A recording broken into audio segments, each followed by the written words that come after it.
Welcome back to Sampstra Games, the place to find new strategy games, and welcome to my guide on companions in Vagrus The Riven Realms. So in this guide I'm going to tell you everything you need to know about companions, how you can get them, how to level them up, what they're good for, and so on. The game comes out on the 22nd of July, but there's already a demo available right now if you wanted to check it out. Now let's begin our guide. First of all, how do you get a new companion? You're going to be playing in the open world, which is what I'm doing. Then you can go to see Braxius in Torzak Shelter to get your first companions. Or otherwise, usually if you're in any kind of a location, you can go to a tavern, and that's where you can usually meet new people.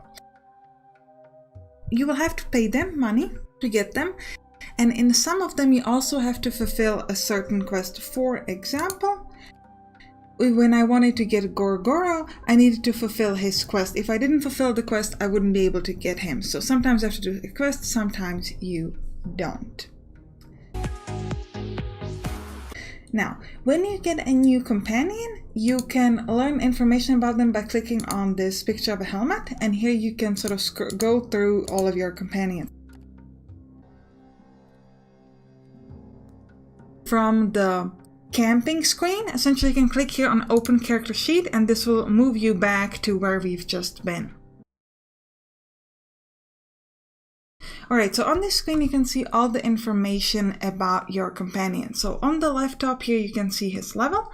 Here you can see his perks. For example, we know that he is a level 1 in hunting, level 2 in survival, and level 3 in skulker. Now we're going to talk about the scoutmaster thing a little bit later, so just keep that in mind. And then here you can see the resistances that he has for different types of damage done in combat. Up on top you can see his combat information like vitality, evade chance, block chance, and initiative, accuracy, etc. Now, companions are being used in both types of combat, in both crew combat and companion combat. Crew combat is mostly automatic, so you don't have to worry about that there. But in companion combat, you actually control your companion and you can use his skills, which you can see down here on the bottom.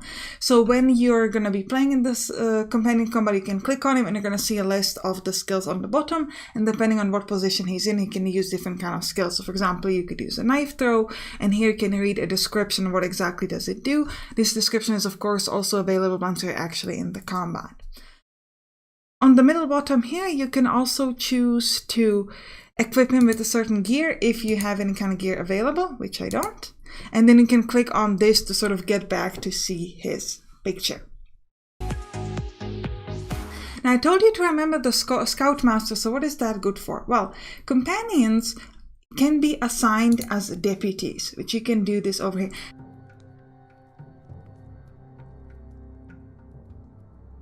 And you can also assign deputies from this screen. How many deputies you can assign depends on your authority. My authority is currently 1, so I can only assign 1 deputy. However, even if your authority is higher and you're actually capable of assigning more people, you can see it's going to be 0 out of 1 now, you will not be able to assign companion to everything. In order to be able to assign a companion to become a deputy, they have to have the right stats. So they have to have the sort of stat of Scoutmaster in order to be able to assign as a Scoutmaster.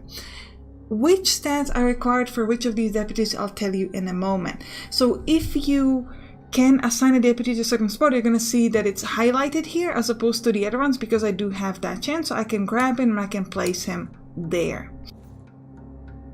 Now what effect it has, it's going to tell you right here. So for example, if you're assigning a Scoutmaster, you get +1 max movement and +15 scouting based chance. Okay? And also on the bottom you can see the companions with the Scoutmaster Deputy perks, so you can see a list of them if you have multiple. Obviously, if some other companion could go to another spot, you might choose to go for that one. But deputies is really important because they give you like a permanent bonus essentially for nothing. So you definitely want to make sure that you assign your deputies if you can.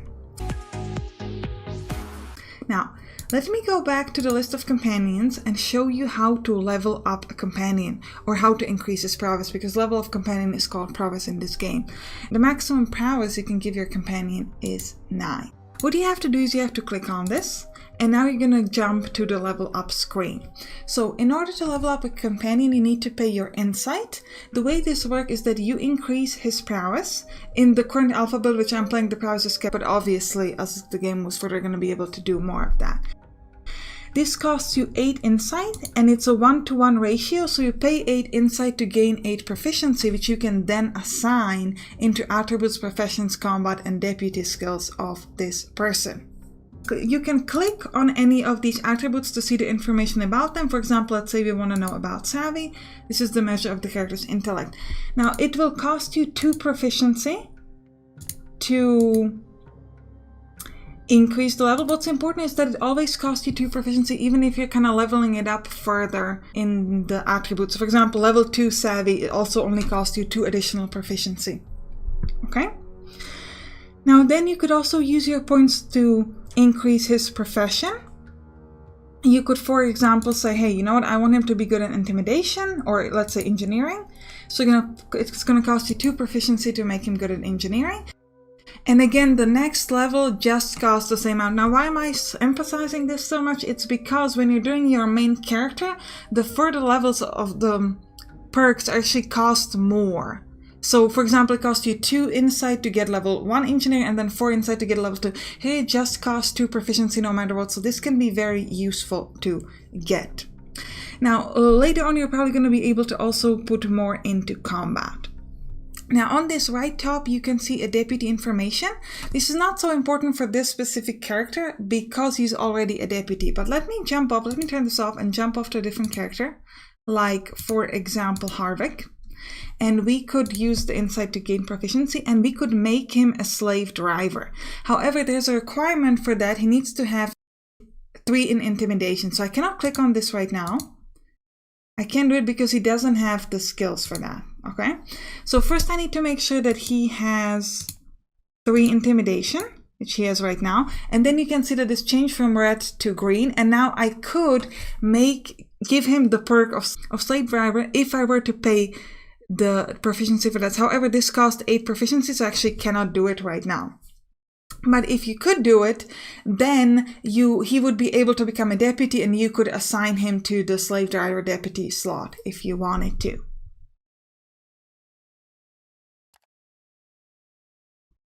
Now, I've talked a lot about assigning these different stats and professions, and I might ask, like, what is this good for? Right? Because it's not always fully obvious. Like, for example, if you click on hunting, this just say you know how to hunt and kill prey. So how does that actually work out in the game? So in the game, you gain different story events and options on what you can do. And depending on what kind of option or choice you're making, it will look at your stats. So sometimes you're making a choice as a Vagrus, so just as your main character. In that case, you're not really going to be looking at the stats of companions, and the game will just be looking at the stats of your main character. But sometimes you have to do something that's a team effort. For example, you're looking for tracks as a team.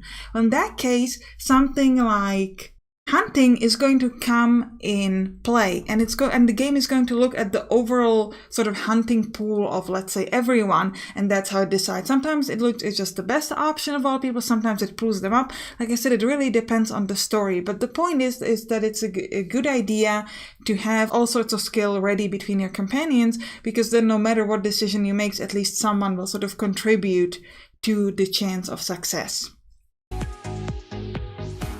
Now, when you're camping, you can also choose to talk to a companion or heal a companion if they're hurt.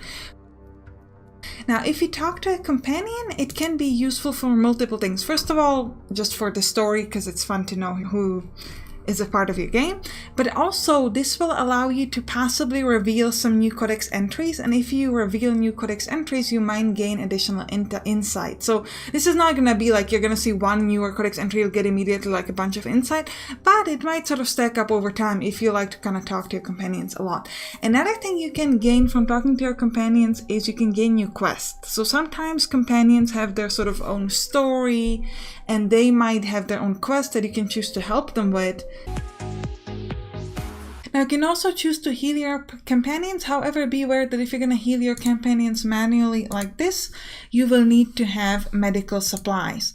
You can also heal your companions automatically at the end of your turn if you just end your day without medical supplies, because I don't have any. If you had some, you could toggle them on over here and it will increase your chance of success in healing. But you can see now that I just get a healing like this. It was a fail, but it still healed him up a little bit, so that's quite useful. Alright, so I think that's all you need to know about companions. Write down in the comments if you got some additional tips or information about companions. And you can click on the right to watch my Let's Play of Vagrus The Riven Realms. I'll see you there. Bye bye.